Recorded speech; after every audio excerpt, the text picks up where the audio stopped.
This is The Guide Gals, a modern, wedding-focused podcast by the experts at Here Comes the Guide. I'm Chelsea, a designer and inspired creative who's probably racked up over 10,000 hours on Pinterest and the friend who's going to shoot it to you straight. And I'm Caroline, a social media manager who's obsessed with dogs as ring bearers and will inevitably cry over your wedding video. We've seen it from all sides. We've been brides, planners, bridesmaids, and have worked with standout brands throughout the industry. Think of us as an extension of your wedding party and hang out with us as we share the ins, outs, ups, and downs of the road to I Do. Hey everyone, welcome back to the Guide Gals podcast. We are super excited to be back with another episode today, and we have another guest. So today's guest, we're going to talk all about wedding photography, some tips and advice, and this is our dear friend and coworker, Jenny, and I just cannot wait for you guys to hear from her and all of the amazing tips, tricks, advice, and just her amazing personality. So Jenny, welcome to the podcast. Hi, I'm so excited and so honored that you guys asked me to do this. So Yay. Thank you for having me. Oh, we couldn't be more excited. Will you just tell us a little bit just about yourself briefly? Yeah, I'm a photographer. I've been shooting, for a long time.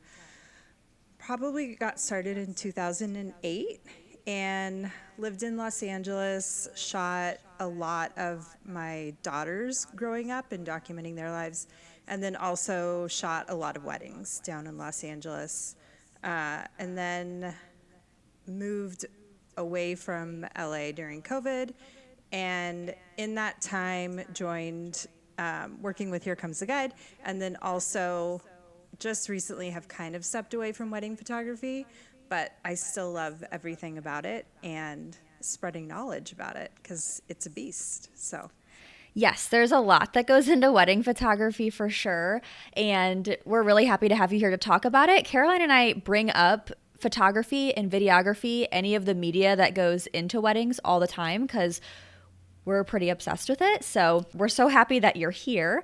And if you guys have looked at our website or our social media at all and you've seen the brand photos that we have for the Guide Gals, all those photos were taken by Jenny. So we love them. She's super talented, as you can see. Well, now that we've kind of established some of who we are, what Jenny's going to talk about, I have to stop us there because, as always, we're going to chat about our beverage of the day. So, Jenny, what do you have? well, if it's a beverage of the day and I were to pick one, it's not in front of me right now, but I have been recently obsessed with the Olipop watermelon lime. Yeah. I don't know. Have you guys tried it? I just had it the other day. Okay. I am obsessed and I can't find it everywhere. I've only found it at Target as of right now. I could probably live off of them right now. They're so good. Yeah. That's my drink. Oh my gosh, it's the perfect summer beverage. It's just light Yeah. and fresh and yeah. No. Well, now I'm craving it, but all I have in front of me is water, but that's okay. So I'll get one later. Perfect. Chelsea, what about you? I am just drinking water right now. There are some electrolytes in there, so that kind of spices things up, but I'm getting hydrated this afternoon. Love it. What a flavor. It's Element. It's like I think it's citrus. It's the green one, which is my least favorite, but it's all I have left. So No, citrus is my favorite. I like orange. Ooh. Oh, okay. That's fair. Speaking of citrus for me, I have a lemon lime twist Zevia. My neighbor brought it over for me to try. It's sweetened with stevia. It's fine. It was a 30-cent can that they brought over, so I said, sure, why not? Is it my lemon lime Olipop? No. Is it my citrus Element? No, but it works. And if I didn't want to drink that right now, I do have 3 other options around me. We don't need to talk about my beverage obsession or maybe addiction. But just so you know, there are other options surrounding me as well. Now we're going to jump into the nitty-gritty of this episode. And I think Chelsea and I, like Chelsea said, are just obsessed with photography, videography, visual things. But beyond that, like, beautiful creative aspect, there are a lot of things and, like, logistics to think about, especially when it comes to wedding photography. And I know we've gotten some questions about this, so we're excited to dive into that. But really, like, where do you start? How do you find that perfect fit between a couple and a photographer? And I especially think about that seeing sometimes on social media when things are not a perfect fit. So, Jenny, I guess, is there anything you have to say about finding that right fit? Yeah. So it's so funny. This is honestly one of my biggest things, and I think the first step is when you are looking for that photographer is to kind of start in even just planning through your wedding. What is your vibe? What are you looking for? What is your end game? So when you do look back on those photos, how do you want them to look? So it's not necessarily, gosh, like the details, yes, of your dress and stuff, but if you want to picture it hanging on your wall, do you want more of a posed look, which is totally cool, or are you looking for more of like that documentary look between you and your partner? So the biggest thing that I always do is I always suggest people to come with an idea of what it is that they want. And from there, you can really start to find your photographer, like if you are that perfect fit of their style that they currently have. So, great places to start. Here comes the guide. We always post beautiful photos, and then we always try and tag back to those photographers so that you will know where they're coming from. Another one of my favorite on social media is Anti Bride. They do a great job with tagging their photographers. That's also just a style in and of itself. So, to find that creative juice to get that vibe going, Vogue weddings, all of those areas where people really kind of focus on like building the wedding. And I think from there you can really start to find what that look is going to be. And then I also highly, highly suggest, aside from just liking their images, you have to make sure that you vibe with that photographer and not be scared to ask them questions, how they would handle potential situations during a wedding. So those are the biggest things that I always say is like, first start with that base. That's your building block. Like, what is my wedding going to look like? And then from there, all photographers start to have different styles and you can go from it from that point. So does that make sense? Yeah, Yeah. yeah.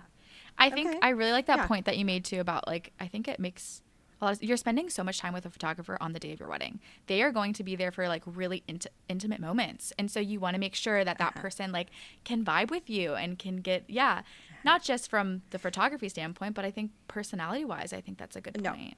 that is my biggest thing. You'll probably hear me say it like a million times is that if you think about it, you have it's your entourage of life with you around you for this big day.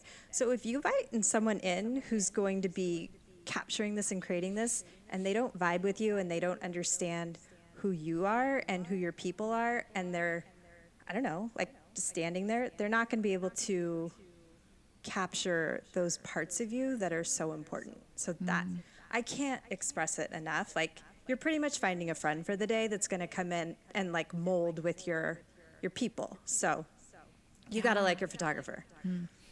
So, photography possibilities can go far beyond just the wedding day. And one of the things that we wanted to talk to you about is the engagement session. So, I'd love to know your thoughts on engagement sessions. What can couples expect for that? And do you recommend having it with the same photographer if possible?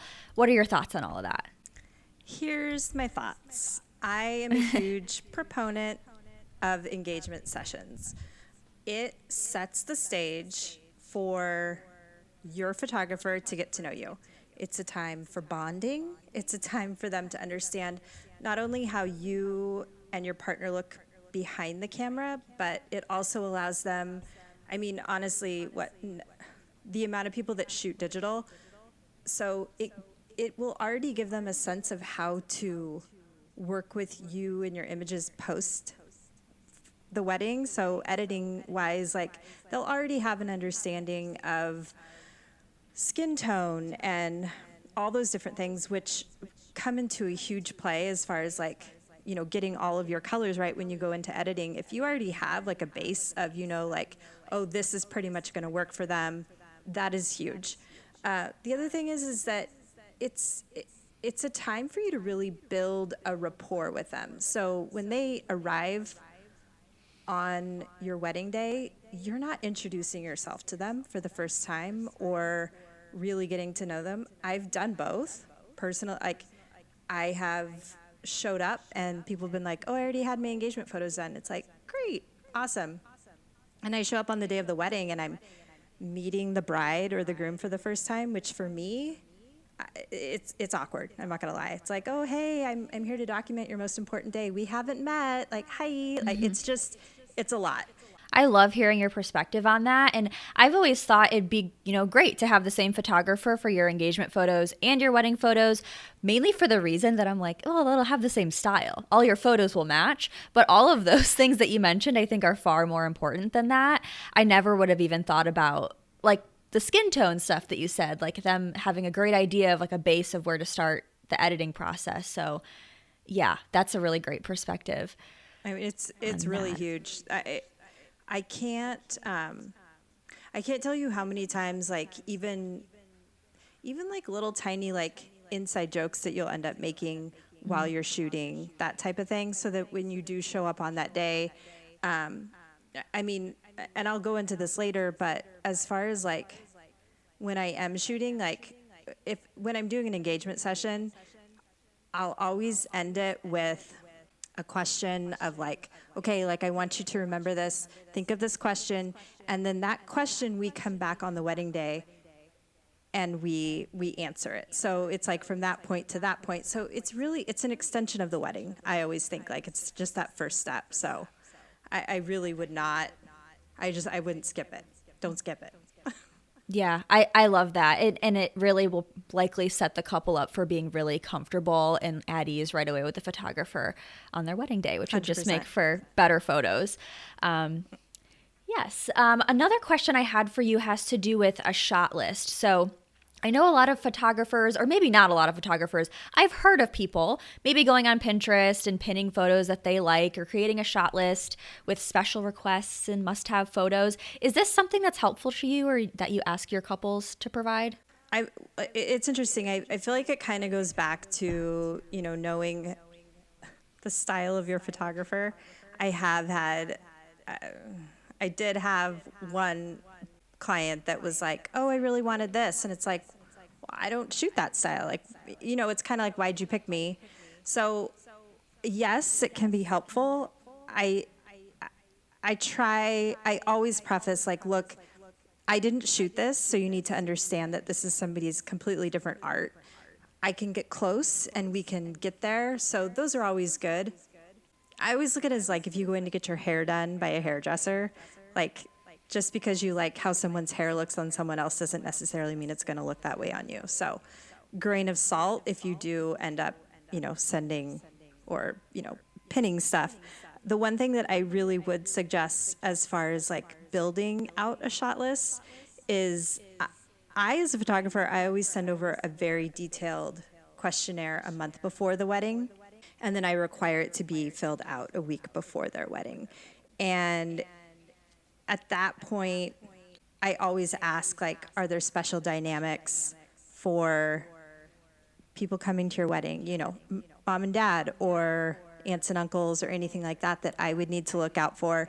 People you don't want together in a photo. So, like, Uncle Chris can't be with, Aunt Susie, stuff like that. So, and then this is the other thing as far as like building out a shot list, always carve out time and make time for couple photos.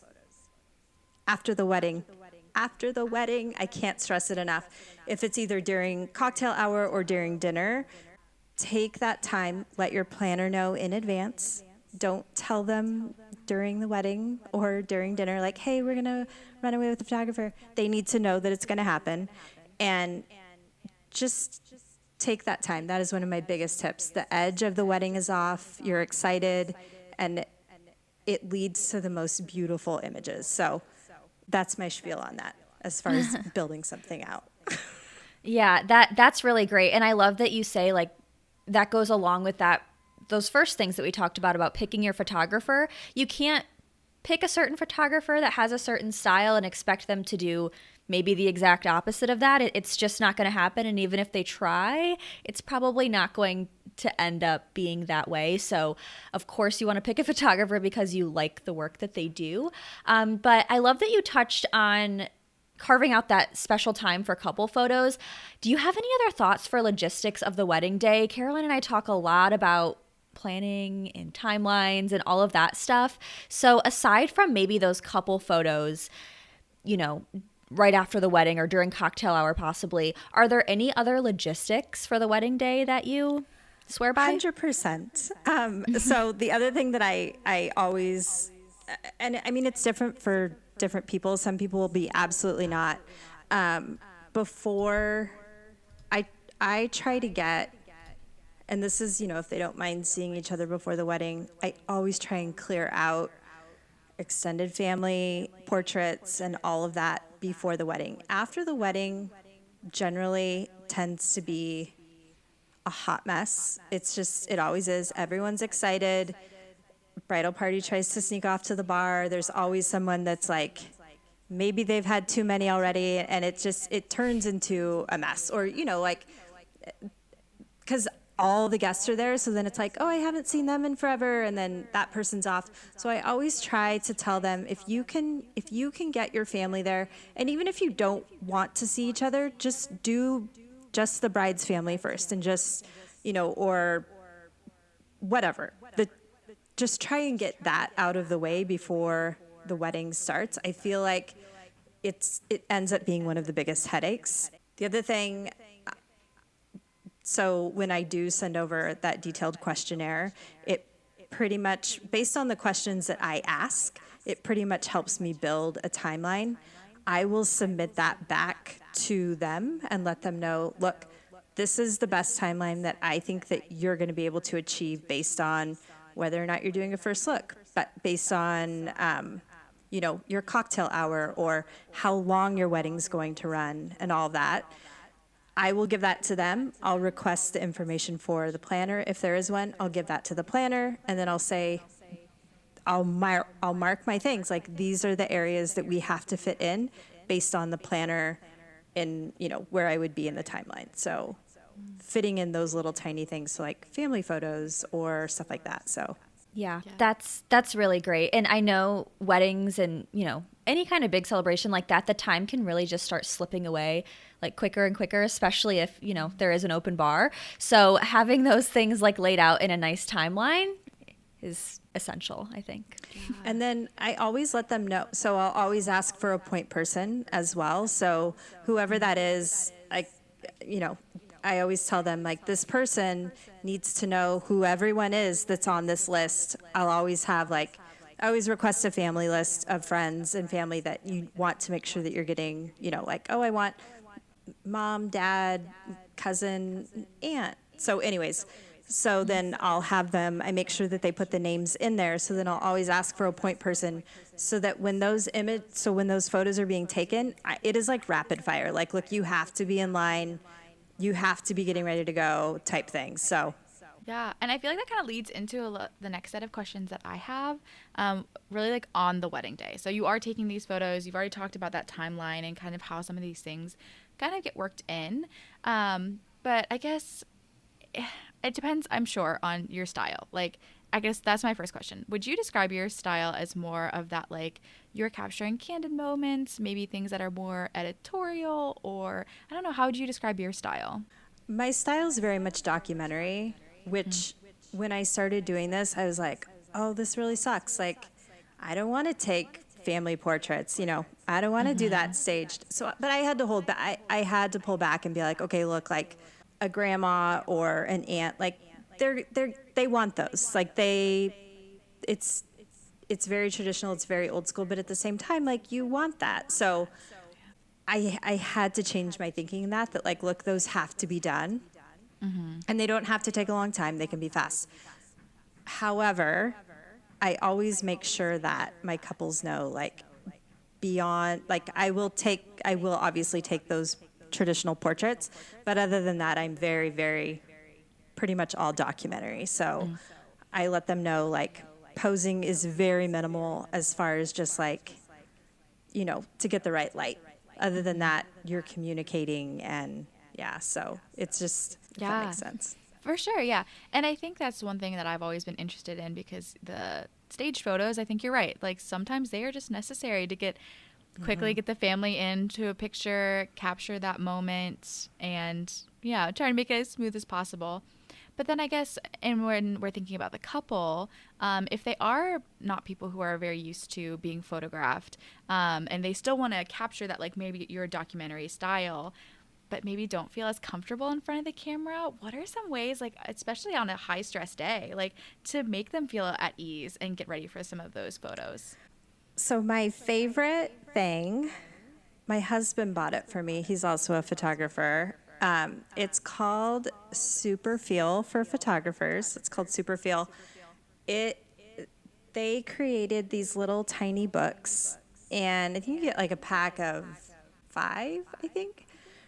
And what it does is it's prompts. It's little tiny prompts, but they're little pocketbooks, and then there's spaces in the back where you can write, more in if you need to, or which I have over the years.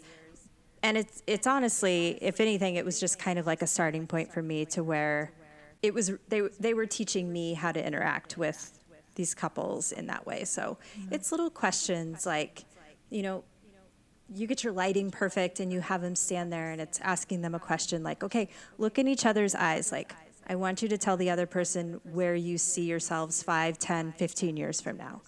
And then you just stand and you photograph them. And especially on a day like that, like they're thinking about the future, they're thinking about what just happened, like emotions are just going to flow. So, and then there's also ones, where it's like, or, like if you're looking for like a detailed hand shot or something sweet and special that way, you can have them hold their hand and like with the other person's finger, like write an I love you message with your finger. And then you can capture that. And it's just little things like that of getting them to interact. And then they can start to lose that vision of where the camera is and what you're doing. It's really pulling them into each other and taking out the outside world around them. So I love that. Oh, I like that thought process a lot, and making it so much, yeah, again, less posed, less staged, and really bringing it back to the heart of what the wedding day should be about anyways, right? Like their love story and letting them feel like so comfortable in that. Do you use similar prompts for like any of the wedding party photos, or is that primarily for couples? 100%. Okay. You can, there's always, in those books, there's different versions. So it's like, like interacting with the bridal party, it would be, one of our favorites to do is like, you put the bride and groom in the middle and then they have to kiss until, everyone stops clapping. Or telephone is always hilarious as far as like, starting with something and going down the line. It's just little things like that. Like, can someone tell the most embarrassing story of, someone standing here? Because it's always usually the closest friends. So it's really just pulling them in and getting everybody to communicate as a group. And I don't know. I think it's so fun to watch because they just end up getting silly and, they really try and just, tease on the couple and stuff like that. So, Oh, I love that. yeah. Okay, so after the wedding, I know a lot of couples get really antsy to have their photos back, but only one part of wedding photography is actually taking the photos on the wedding day. So I know there's a lot that goes into the editing process, and, that's what kind of leads to the turnaround time. So I'd love if you can talk a bit on the editing process, what kind of goes into it, and why there is, that gap in between your wedding day and when you actually get the photos.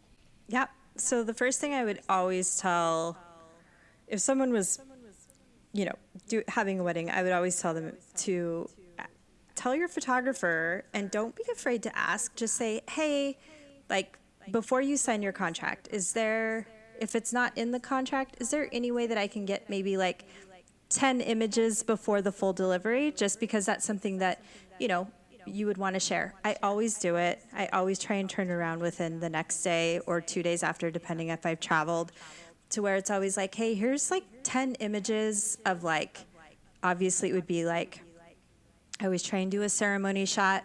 I always try and do, if there's like a really cool exit shot, just kind of build it out as like a little miniature story in my mind of like, here was your day. You can share this on social media, give it to grandma and grandpa, like they're excited and I get it. And so I always try and pull that out. Don't be afraid to ask your photographer if that's something they would be willing to do. And if they're not, and they're obviously not listening to what you want, maybe they're not the photographer for you, don't sign the contract. I always give a 6-week turnaround for images because of digital photography. Without fail, it's always well over 1,000 images that are shot on the day. It's a full 8-hour day. There's a lot going on. So culling through them it's not easy. So what I always do is I cull through them first. So go through and start building it out. What's the best of this? What's the best of this? What's the best of this? And then from there, it's just, I go to work and I start editing. I usually do it in chunks. Like I'll tell myself, okay, like today I'm going to get through the ceremony, or today I'm going to get through portraits. Today I'm going to get through this. And then once I have those chunks edited, I'll go through and see how they flow together. So making sure that the colors are right, making sure that, all of the sky as far as like editing matches in portraits and little things like that, just because I get picky to where it's like, I don't want, the sky to look one way in one image and one way in another. I always keep my edits the same. I don't change up colors. So it's going through and finding that uniformity. And then I can't stress this enough because it drives me nuts when people don't do it. When you deliver those images, I always think it's best for the couple if they have in the gallery the images spread into folders. So it would be like, I always do a detail folder. I always do a getting ready folder. I always do a portrait folder, a couple folder, a ceremony folder, and a reception folder. Just so that when they go back, it's not this like vomit of images and they're like, oh my gosh, there's 500 images here, so that they can go back and break it up. If they're like, oh, I remember there was like this reception shot, like, is it in there? They can go and find that easily. So that's why it takes so long. And it's personally my favorite part. I love editing. I know a lot of photographers don't enjoy it, but I feel like it really just kind of puts the bow on everything. And it's the second part of the creative process. So it is a beast, but also, it's fun. But don't be afraid to ask for those sneak peeks. I love that you automatically send those sneak peeks because I know, people get antsy, and it's not always that they're like rude about it. Like, you better give me my photos, but they're just really excited to see, and 100%. They just had this really great experience. So that's just like a really great thing that you include for your couples. So I know that everything is really digital now, but do you still suggest ordering wedding albums, and what are your thoughts on those? I do. There's been so many times that I've had brides from like 2 years past that are like, so I archive wedding galleries after a year. So you have 366 days from the time that I deliver, it gets archived. If you want it open, it's a $50 archival. I'll open it up for 30 days, close it out. Download your photos, make a book. I highly suggest it. There's so many. I mean, I've been married for 20 years now. There was nothing like that when I got married. There are so many wonderful companies out there that build the most beautiful books. My personal favorite is Artifact Uprising. But I mean, do it.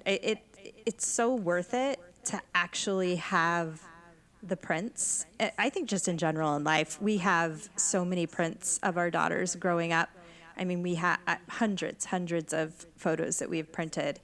And to tangibly hold something and look at it and feel it there's nothing like it. So print your photos, frame them, put them in a book. You won't regret it. It needs to be done. I have to say, I'm also a huge fan of Artifact Uprising. That's where our wedding book is from. And there's just something that, like, I don't know, so sweet thinking that, oh my gosh, my kids someday get to flip through that book. and get to Yes. see those wedding photos. And that to me, I'm also like, oh, I can't wait to share that with them in that physical way. So I'm also a huge fan of the wedding albums. 100%. I mean, I remember like being a kid and my mom always had so many photo albums, but like just sitting down in the living room and looking at photo albums, like no one wants to look at digital. Like just there's something so real about it that's just, I don't know.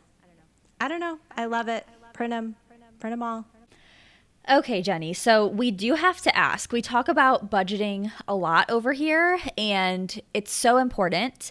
So we would love to hear your thoughts on, budgeting expectations with photographers. Budgeting. Don't skimp out on photography is my biggest thing. I had a friend shoot my wedding. She was a photographer. She was a professional photographer. I also got married 20 years ago, and there was not really the digital revolution too much yet. But we don't have one framed photo in our home of our wedding. And it still pains me to this day that we don't. All of our photos were done on film. A lot of them were underexposed. It's just, if I could go back and do one thing for my wedding, I would have definitely put more money into a photographer and not worried about hurting someone's feelings on whether or not they should shoot my wedding. The cost of photographers, obviously, it varies. It varies where you live. It varies what you're looking for. It varies about how long you're going to be shooting for. If you're having a full wedding, like morning to night wedding, hire for 8 hours. Do it. It's worth it. And I honestly, unless you're really dreaming of a great exit shot, I would highly suggest having that photographer there for the first hour of the reception and then sending them on their way. Dancing photos are usually a hot mess, in my opinion. They're horrible to edit, in my opinion. And you can usually get what you need to get within the first hour of dancing. So with that said, it's so hard to say what to budget, but I think anywhere between, am I giving a number? Do you guys want a number? Yeah, sure. Okay.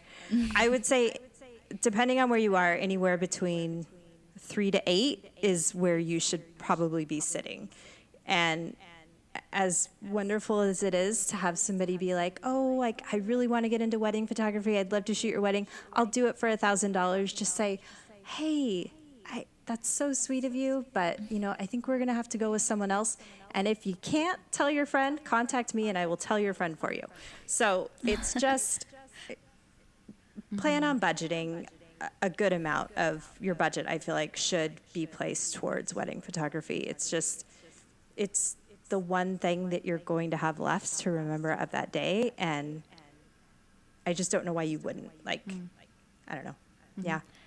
Yeah, and I'm sure that the people listening to this episode care a lot about photography, enough to have listened to this episode. So I think that's really great advice. It's really easy when you're not immersed in the industry or don't know anything about photography in general. You might say like, hey, they're a professional photographer. Like, of course they know what they're doing. Of course I'll get what I want. It's just not the case. So no. Yeah. And the other thing, I don't think I've said this, but I can't stress enough is to ask to see multiple full deliveries of weddings. Any photographer could shoot one amazing image out of a wedding and the rest could maybe they don't know how to shoot a reception. Maybe they have no clue how to shoot a ceremony. Ask to see a full delivery. It's good, bad, and ugly. Like, you're going to see it all. And so I think a lot of times we get fixed on like, oh, but that first kiss shot was so great, or something like that. And being able to maneuver through a ceremony and being able to maneuver through a reception and hold I'm going to be honest, photographers pretty much end up holding this glue of the wedding party to make sure that everything is, the wedding planner does too, but a lot of it ends up falling on the photographer to make sure that everything is going along the way that it should go. and they're documenting at the same time. So take that time to look and make sure that they're actually capturing this the way that they're going to. So ask to see multiple weddings that they've shot, full deliveries. And if they're like, oh, I don't usually do that, just say, okay, thank you. Like, and I would go to someone who can. So. And that kind of leads me to some of my last kind of questions that we have. We wanted to get some pro tips from you, but especially I think let's talk about photography, maybe like mistakes or things that like could become roadblocks and how to avoid them.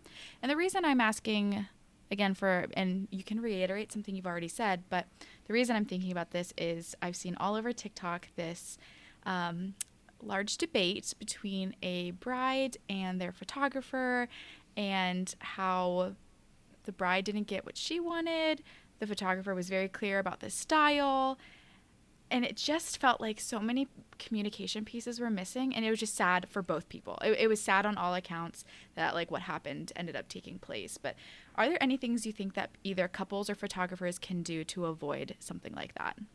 The one thing that I always do, and I think I did mention this, but I'm going to say it again, is if there are certain shots that you're looking for, like, hey, I really want that first cake, whatever cutting shot is super important to me. You need to let your photographer know. Like, they're not going to know. Or, I really want our first look, and I really want one of me tapping, their shoulder. So it's that kind of thing where it's like, if your photographer knows, like, oh, they really want an image like that, like, be as detailed as possible. And to photographers, ask for it. Like, I always ask them, are there any shots that you want to make sure that you have? If it's, anything, your mom buttoning your dress, or, I had one bride whose father had passed away, and they had stitched something into her dress, like on the inside of her dress. And I said, when I asked, like, is there anything? They said, yes, we need to have an image of this. So it's making sure that you are understanding what they're looking for. I mean, ultimately, you're working for them that day. So you're capturing everything that they want to remember and how special that is for them. So take the time to talk to them and figure that out. And on the other hand, the couple needs to make sure that they're honest and that they're really thinking about it and communicating that out as well. Because, like I always say, like, I can't read your mind, so don't be afraid to tell me, the shots that you really want to get. So yeah. And you've heard Chelsea and I say this before, the communication aspect is important for each and every vendor, for your bridal party, for your family, like every aspect of it. So I think that communication part is really important for everything, but again, for photographers as well. 100%. And then the last thing that I would love to hear from you as a pro tip, you've probably seen many weddings, you've probably seen many things happen, and this doesn't have to be photography related, but what is a pro tip from you or some sort of advice that you can give to couples for their wedding day? Oh, I know. I've shot so many couples that end up almost being embarrassed around each other, to where it's like, it's okay. Like, you can love on them, you can kiss them, you can hug them, you can be with them. And I think that's my biggest thing when I'm shooting anyone, is that I always say, like, always make sure that you're touching that person. If it's a family shoot, if it's, a wedding or anything like that, just always having that touch. It not only brings that connection, but it keeps that person grounded. It's that sense of feeling safe. It's that sense of feeling, you're not alone in this. We're doing this together.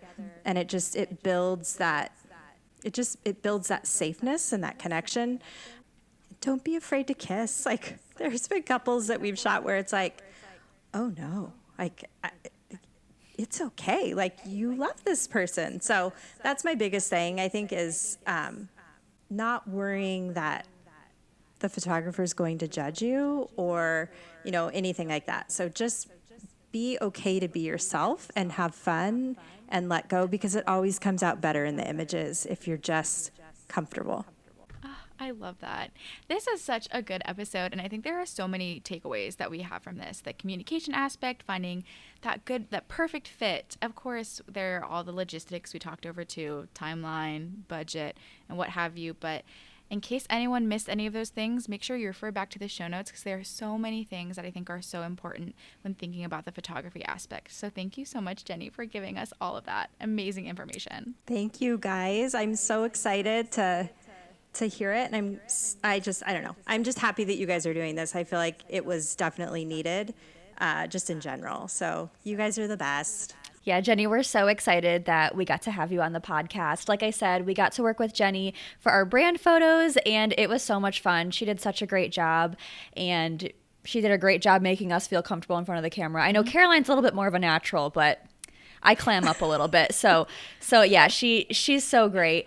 And thank you, everyone who listened. If you guys have any questions, photography related or just wedding related in general, please let us know. You can reach out to us through our website, theguidegalspodcast.com. On here, you can also find our full episode library and lots of free planning resources. You can also find us on Instagram at The Guide Gals Podcast. We're on TikTok at The Guide Gals Pod, and you can watch us on YouTube on the Here Comes the Guide YouTube channel. But like we said, Jenny, thank you so much for being here with us. This was such a fun episode, and it was really needed. We're so glad we could talk more about photography. Yes. Thanks, girls. Thanks. Well, until the next episode then, cheers. Cheers. Cheers.